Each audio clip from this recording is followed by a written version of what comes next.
The review for this task addresses only one term, appraisal process, a 7-step process used by competent appraisers as a model for developing and reporting any type of value opinion.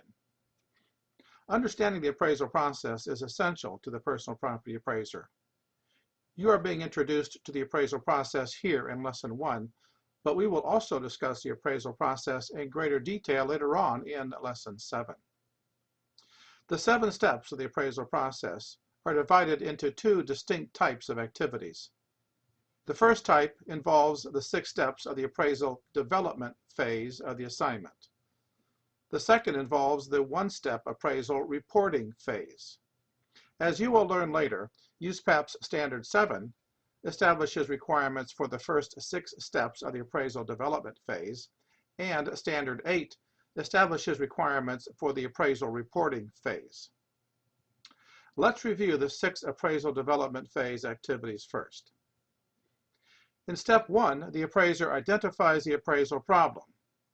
This is the beginning of appraisal development.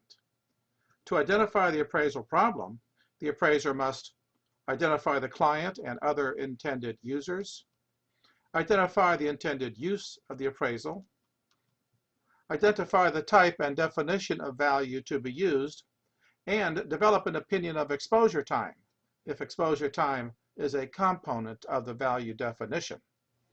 As an example, if an opinion of forced liquidation value is being developed based on the client having only 7 days in which to liquidate, then note that exposure time in the report as a component of your definition of forced liquidation value.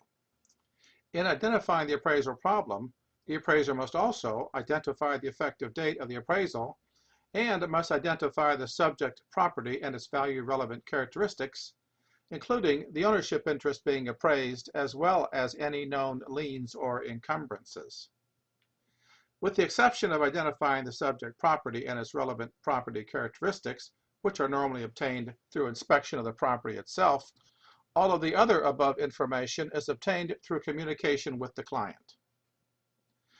The appraiser uses the information gained thus far to determine what, if any, assignment conditions may be applicable.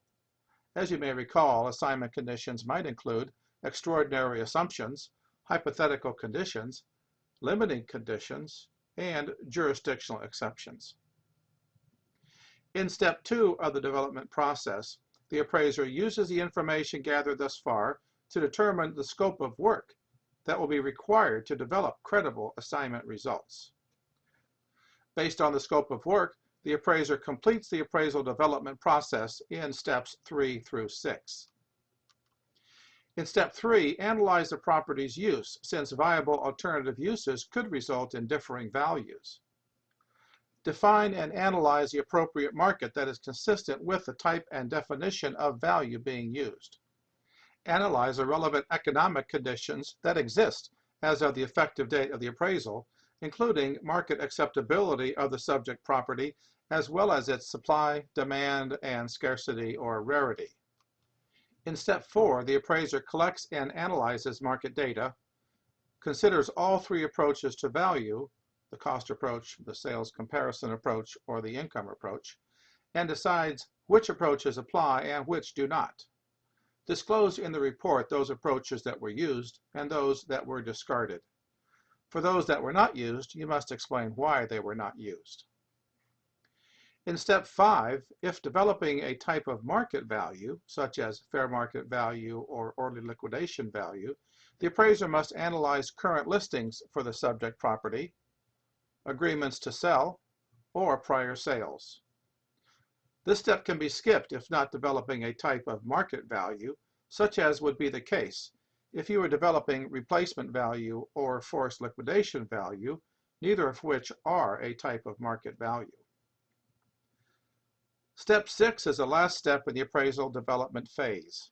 In Step 6, the appraiser reconciles the value indicators, making adjustments in value as necessary to reflect differences in value characteristics between the subject property and the comparable property, and then the appraiser arrives at a final value opinion.